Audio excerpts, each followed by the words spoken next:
A new bombshell report from Do No Harm exposes the truth. Nearly 14,000 minors are forever harmed by gender mutilation surgeries, experimental drugs, and procedures. Grace will talk about that report and what it says about a local Minnesota hospital. Plus, the presidential race is tightening. I will give you an update on how the race between Harris and Trump is shaping up nationally and in key swing states as we head into the final stretch. All that and more on the Family Beacon podcast.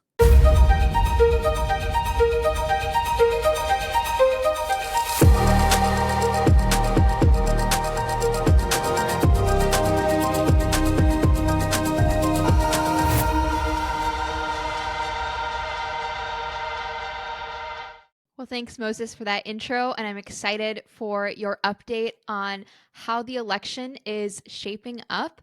But before we dive into that, I want to share about a Breakpoint headline that I saw this week. I think I saw it yesterday. And the headline is 14,000 children are forever harmed. Immediately, I knew what it was going to be talking about, but I didn't know how sad it would really be, the article. Sad, but timely and very needed. So, for those of you listening, I'm sure that you've heard the common claim that so called gender reassignment surgeries are just not happening for minors. It's something I hear all the time. I'm sure parents hear it even more, especially if they have kids that are school age. And even just 3 months ago, researchers at Harvard School of Public Health announced that these so called gender affirming surgeries were, quote, rarely performed on transgender youth in the US. Well, this new bombshell report from our allies at Do No Harm gives us the facts. It gives us the truth and totally shatters that narrative that I was just describing, that narrative that we are faced with so often. So, thanks to this report, again from Do No Harm that was released recently, we now know that from the years 2019 to 2023, nearly 14,000 minors underwent transgender surgeries, took puberty blockers, or were given cross sex hormone injections, which, Moses, I think is a breathtaking amount. And it really puts into perspective how prevalent this has become in the US. So I'm very grateful for our allies at Do No Harm who have undertaken that project and have shed light on what has happened in just a few years to our nation's children. And we've talked before on this podcast about how many of these so called treatments often cause irreversible damage for people, but they always cause irreversible damage for children because they're just so young, not fully developed. Puberty sometimes hasn't started, sometimes is in progress. It always causes irreversible damage to our children.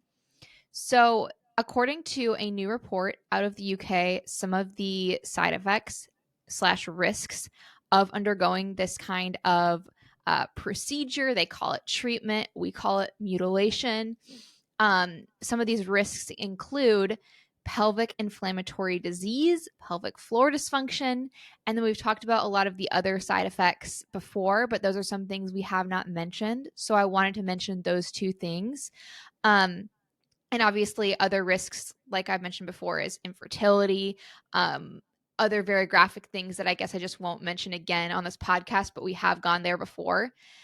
But something else that's troubling about this whole narrative that's being pushed and then, the truth that's coming to light, another troubling aspect of a false narrative is the fact that clinicians and activists from World Professional Association for Transgender Health, which is the big organization that is really involved in a lot of this, they have openly admitted that minors cannot fully understand what's at stake in these so-called treatments, especially the permanent damage done to their ability to have children in the future. So, wow, that's the leading organization on this has openly admitted that children don't fully understand what they're doing with their bodies when they undergo this mutilation, and oftentimes there's permanent damage for their fertility, which is heartrending. Now, I do want to make this Minnesota specific before I get your thoughts, Moses, because obviously this affects Minnesota's children. It affects every single state. It affects children in every single state. So, according to Do No Harm, they have this database and you can see what is happening in your state. But their database reveals that 382 children in Minnesota have received sex change related medical interventions between, again, the same years, 2019 and 2023, which is a staggering amount. I mean, one child is too many. We know that. But almost 400 children in that short span of years. And Children's Minnesota is the provider that is accounting for a significant number of those cases here. We've talked about Children's Minnesota before. This is the hospital whose director of their gender health, quote unquote, gender health program released a video for parents saying that if their kid or teen decides they want to try a new program, it's, quote, a good idea to try it, which we know it's not a good idea to unlovingly agree with something that isn't true about a child's body. That's not loving. It's not a good idea. And then Children's Minnesota is also one of the 12 hospitals labeled as the Dirty Dozen by Do No Harm because of some of their extensive promotions of sex change treatment for minors. Again, they're promoting this for children extensively. So they're one of the Dirty Dozen. And then finally, Children's Minnesota is that same provider that endorsed the kidnapping bill, which we've discussed so much on this podcast. It passed, I believe, in 2023. Yep, 2023. And it allowed and allows a court of the state of Minnesota to take custody away from parents if they disagree with their child undergoing these kind of procedures, gender affirming, quote unquote, gender affirming surgeries, cross-sex hormones, et cetera, et cetera. If the parent doesn't want that and the kid does, a court of the state can now take custody. And Children's Minnesota endorsed that bill. No shocker there, right? So, like I mentioned in the beginning of this segment, we're hearing a lot of false narratives around the situation. And another false narrative we're hearing, especially parents are hearing, they're hearing from proponents of this, they're hearing that you need to decide if you would rather have a dead daughter or a live son, which is extremely manipulative. It's a manipulative myth and it's a leading question because, according to a study published earlier this year, those who undergo so-called gender transition surgery are over 12 times more likely to commit suicide than those who did not. So this is just a myth. It's not true. And it's heart-wrenching because it really pries on your emotions as a parent. So again, that's another myth involved in this. So I want to end on a quote from Breakpoint, again, who's reporting on this. And then Moses, I would love to get your thoughts if you have a reaction to this. But Breakpoint says, although the effects of surgery and puberty blockers on children can never be reversed, almost always a child with gender dysphoria grows out of those feelings by the time they hit their mid-20s. Puberty, it turns out, is quite effective in aligning one's internal sense of self with the realities of the body. Ideas have consequences, and bad ideas have victims. This report from Do No Harm reveals that there have been victims of trans ideology, and many of them have been children. This ideology shatters the lives of young people and the lives of their parents. Until this report, we didn't know how many. And that quote, I think, sums up everything that I've been saying perfectly. So thank you to Breakpoint for speaking up on this. And again, thank you to Do No Harm for revealing the truth about what's happening to our children in Minnesota, but also to innocents and individuals across our nation. So Moses, that was a lot of sad, really heartbreaking information, especially because a lot of it is close to home. Do you have thoughts on this? Grace, thank you so much for sharing that, and it is critical that we know this. And whenever we cover this story, it seems like new information comes out that makes it even less of a attractive or good idea to put your kid under the knife because they're having these feelings. And the statistic you mentioned, where kids who do undergo, or just people who undergo gender transition surgery are over 12 times more likely to commit suicide than those who do not. That Mhm. is a crazy statistic because, Mhm. as you said, it completely undercuts the narrative from their side where they say, no, no, no, you need to do this radical surgery or radical drug treatment so that they don't have feelings of suicidality or whatever. It's actually the opposite. And I would love to see a sort of some sort of, just like if you have an operation at a hospital, you have to sign a waiver. I understand that this may lead to my death because there are risks associated with this, blah blah blah, and I promise not to sue the hospital. Well, what if we had parents or the adults who undergo this procedure willingly?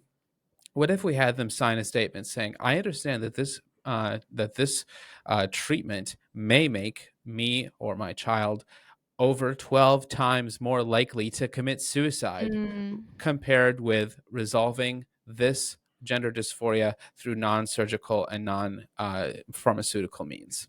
Hmm. That I think that would be a game changer. I think the gender clinic and at Children's Minnesota would shut down within a few years if that sort of disclosure was made to parents. If the state made them do that, or if just some of the sensible doctors within that clinic and within other clinics decided, hey, the data is pointing in a different direction, and that is what science is about, Grace, right? You Mhm. you test a theory and you find out that you're wrong, and you test another theory.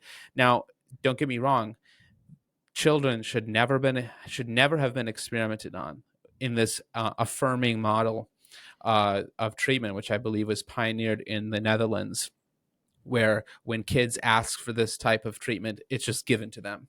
That's the medical model that we're operating under right now, and it is ridiculous. It is horrifying Mhm. that is what's going on, and we just need to keep talking about this because every normal person who doesn't know about this, once they find out about this, they are horrified. It is not something that normal Minnesotans know is going on or would agree with if they did know about it, right? So we need to get this information out. We're doing our part to do that. We're so grateful, as you said, to our partners that do no harm. And I also want to say, tithing this into what I'm going to talk about, Kamala Harris, in 2019, she said she wanted illegal immigrants to be given gender transition surgery on taxpayer dollars. I mean, she Mhm. actually said that. And it is kind of unbelievable, but she did. People on Twitter were like, "Did she really say this?" That's Yeah, her she did. priority, She I did guess. say this. That's her priority, not, bringing back common sense border policy so that we don't have 25 million people living here illegally, but Hey, making sure they have gender surgeries once they get here, paid for by you and me, Grace. it's hard not And to that, laugh because it just sounds so yeah, ludicrous, you know? I know, and that's something she did in California when she was running for Senate in California. But you know what? That wasn't that long ago, 2019, and she has to. I don't think she's been confronted with this in the national media, and I don't think she's going to be before the election, which is sad to say. And that's what I'm going to talk about. I want to give you, Grace, and our readers, or sorry, our listeners and viewers, an update on the presidential race because I haven't checked in a while, really since the debate with between Yeah. Harris and Trump. And that debate seemed to go so well for Harris, and I think it did give her a bump in the polls. Yep. But then, other things have happened. The vice presidential debate, probably a lot of people would agree that JD Vance did a better job than Tim Walz, which we could have predicted that, couldn't we, Grace? But um, and so the race is tightening again. And there often is a kind of a post debate bump for the person who's considered to be the winner of the debate, but then that kind of goes away. So there have been 3 recent polls that are showing the race is tightening, Grace. Woo. So an ABC poll of likely voters found Harris at 50% to Trump's 48%. So that's a 2-point lead, Mm. down from a 6-point lead for Harris last month.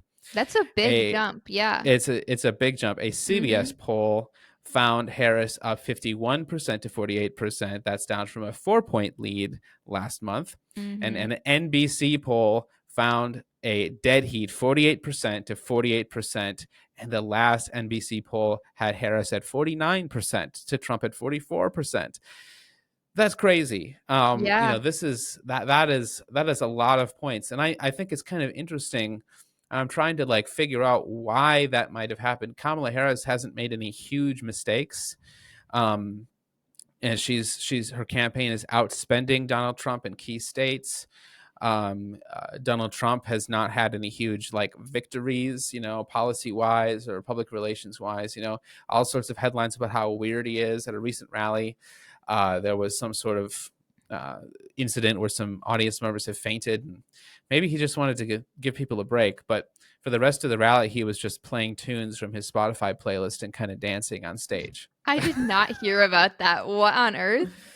Yeah, and that people like, just leaving early. Like Donald Trump's, his initials are DJ, and he's DJing this rally, What on and earth? I I have to know. say, both candidates have some weird quirks, you know? Oh, absolutely, yeah. Yeah. Normal people do not run for president, and if they do, they lose. That's just Apparently generally now. true. Now, so Grace, these national polls are important, but as we all know, if you win the popular vote, you could still lose the election. And that happened to Hillary Clinton in 2016, just as one example. So we need to look at swing states Yep. because the Electoral College, the race to 270, that is what really matters. So I'm using numbers from 538, which is now part, I believe, it's part of ABC News. And 538 was founded by Nate Silver, and it does some of the best polling work out there. They especially are really good at aggregating polls and weighting the polls based on their trustworthiness and so forth. So I take the numbers with a grain of salt because these are just polls, but nationally, looking at all the recent polls, they have Harris up by 2.6%. But now let's look at the swing states. And there are 1, 2, 3, 4, 5, 6, 7 major swing states that we need to talk about. Wisconsin, Harris is currently ahead in their polling average by basically 0.5%, Wow. 0.6%. At the end of September, she was up by 2 points. In Nevada, Harris is up less than a point. That's tightened also from last month. In Pennsylvania, the largest and most critical true swing state, Harris is up by 0.8. That is less than half of her lead a month ago, which was 2 points. In North Carolina, Trump is up by 0.8%. In September, it was tied. Remember, this is a state that Joe Biden won in 2020. Michigan, another big swing state. Harris is up by 0.8%. 0.8% comes up a lot here. A month ago, she was up by almost 3 points. In Georgia, Trump's up by 1.1. That's about the same as a month ago. This is another state Biden won. And finally, in Arizona, a state where Trump really underperformed in 2020, he is now up by 1.5%. A month ago, it was tied. This is another state Biden won. So one thing you can do, and I'll try to remember to put this link in the show notes, but just Google ABC News 2024 Electoral Interactive Map, and you can select who you think is going to win each state. And so when I did that based on the polling, the race is incredibly tight. So just using those numbers that I just gave you, if the election was held today and if those polls were correct, Harris would get 270 electoral votes exactly, and Trump would get 268 votes. That is how close the race is Wow. right now. So crazy, truly. Yeah, that is tighter than Bush versus Gore in 2000. That would be the smallest electoral margin since 1874, if that were the case. A Um, nation divided for sure. a nation divided. You sound like a news reporter. Tonight, a That's nation so divided. funny. We kind of are news reporters in our own way. Yeah. Well, yeah. I mean, this is literally news. Yeah. Where it's commentary, but it's also news. So, if Trump keeps all of these current red states, if he keeps his lead in states like Georgia, Arizona, and North Carolina, which he lost in 2020, and if he stays ahead in those states, All he needs to do to win is to break one state out of what they call Kamala Harris's blue wall: Wisconsin, Michigan, or Pennsylvania, and he wins it all. For him to be ahead in North Carolina, Arizona, and Georgia, states Biden won 4 years ago, must be really encouraging to him. Now, since Kamala Harris came into the race, she has had this honeymoon period. People were relieved on both sides of the aisle. Well, especially Democrats were relieved that Joe Biden was off the ticket. Mm-hmm. Kamala Harris got a bump from that. She got a bump from the convention. She got a bump from picking Tim Walz, although not in Minnesota. Actually, I'm not sure if she got a national bump from picking Tim Walz, but it certainly wasn't bad news for her. And then things have, the Cinderella period is over. Or I should say the honeymoon period is over. And I think voters are coming to terms with Kamala Harris is not a moderate. Kamala Harris is crazy on the border. Kamala Harris has crazy policies on taxes. And I'm sorry for using And the on word abortion, crazy. too. Yeah. Kamala Harris is the furthest thing from a moderate candidate. She makes Joe Biden look moderate, whereas Joe Biden swerved so far to the left during his time in office. But Kamala Harris clearly is far to the left of Joe Biden, and far to the left indeed of Hillary Clinton, of John Kerry, of Bill Clinton, basically of any recent Democratic candidate. Kamala Harris is the most left-wing one. She's not as far left as Bernie Sanders on some issues. On social issues, she's perhaps further left than Bernie Sanders. Now, that's probably debatable. So let's bring this in for a landing. I'm going to look at some other data from The Economist. The Economist uses some of the same data, but they'll give you kind of like a chances, sort of probabilities.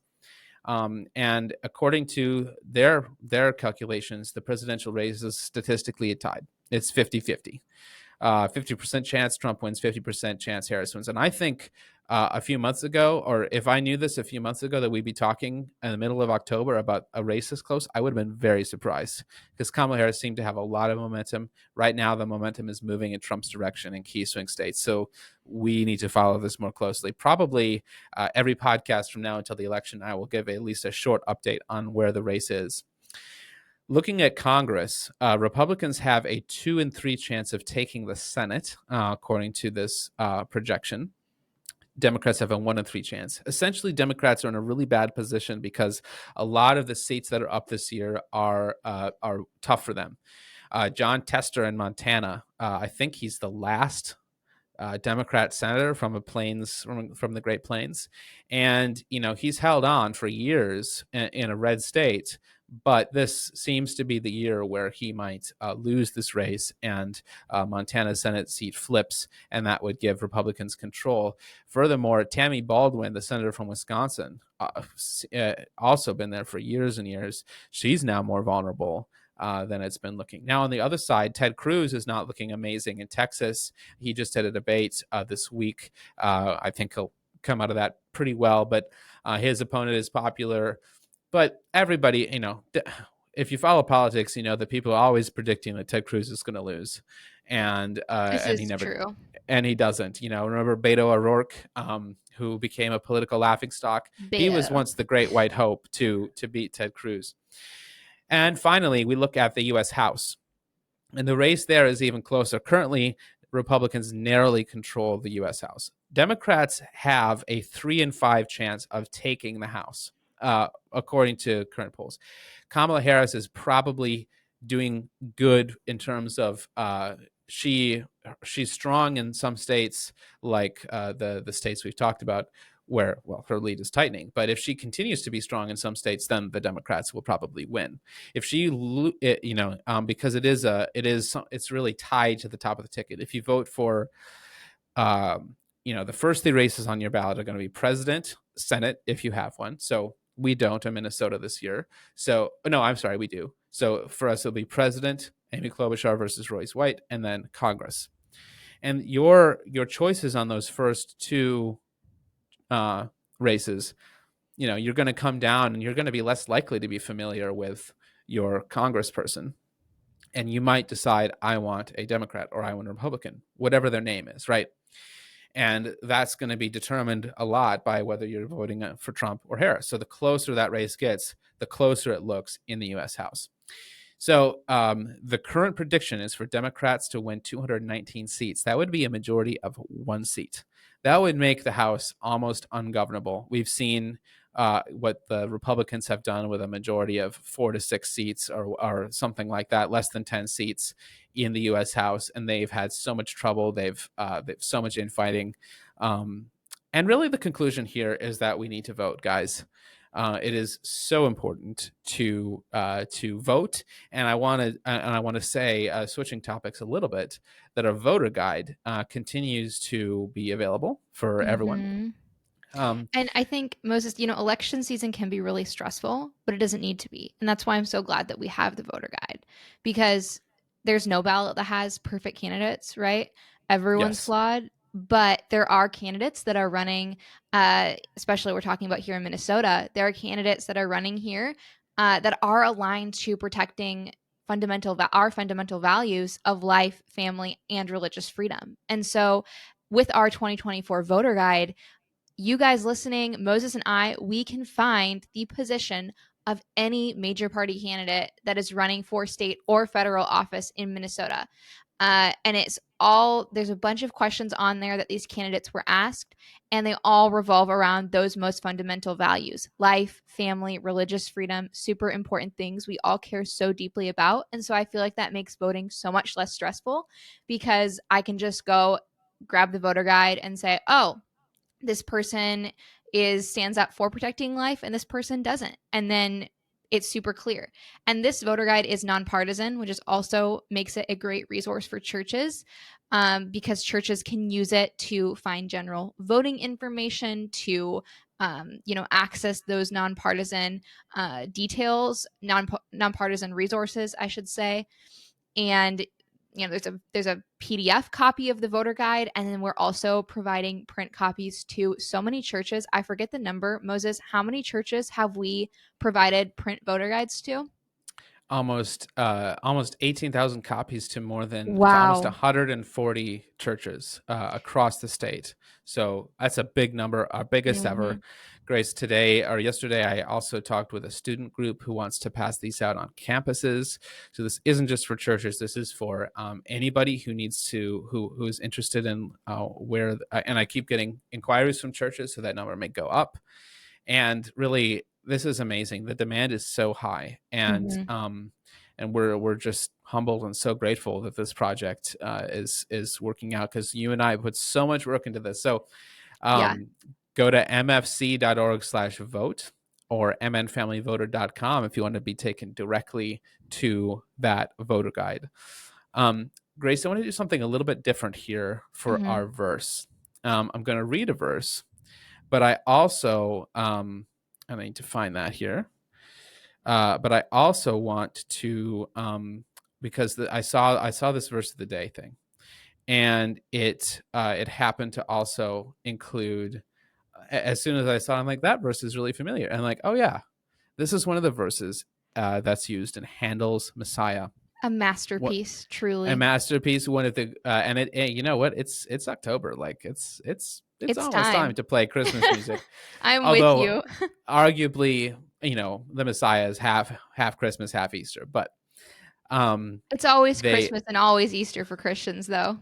that's a great point, Grace. Thank you. You And were so shocked. You were like, wow, that's a great point. no, I'm not surprised. You usually make great points, but that's Thank just a you. really good thing. A really good thing to remember. Orchestras do usually play this around Christmas. This verse, so this is, I'm going to read it in the translation from the 18th century that was used by Handel. This is Haggai 2, 6-7. Thus saith the Lord of hosts. Yet once a little while, and I will shake the heavens and the earth, the sea and the dry land, and I will shake all nations, and the desire of all nations shall come. Jesus Christ is the desire of the nations. He is the not just fully God, but fully man, so that he truly understands and shares in our infirmities. He carried our sorrows, And there I go, quoting other scriptural verses about him from the Old Testament. And truly, all of us desire to be made whole, and Jesus Christ is the one who makes us whole. So we are going to end the Family Beacon with a recording of Handel's Messiah, Part 1, Part 5, the accompagnato with this verse. So please enjoy that as you guys finish the podcast. Thanks so much for listening to and watching another episode with Grace and I, where we get you the facts so that you can stand for truth. Thanks so much. Thus saith the Lord of hosts, yet once a little while, and I will shake the heavens and the earth, the sea and the dry land, and I will shake, and I will shake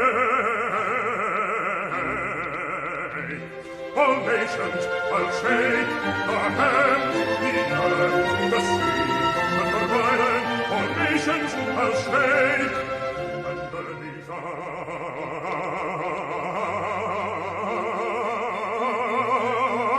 of all nations shall come.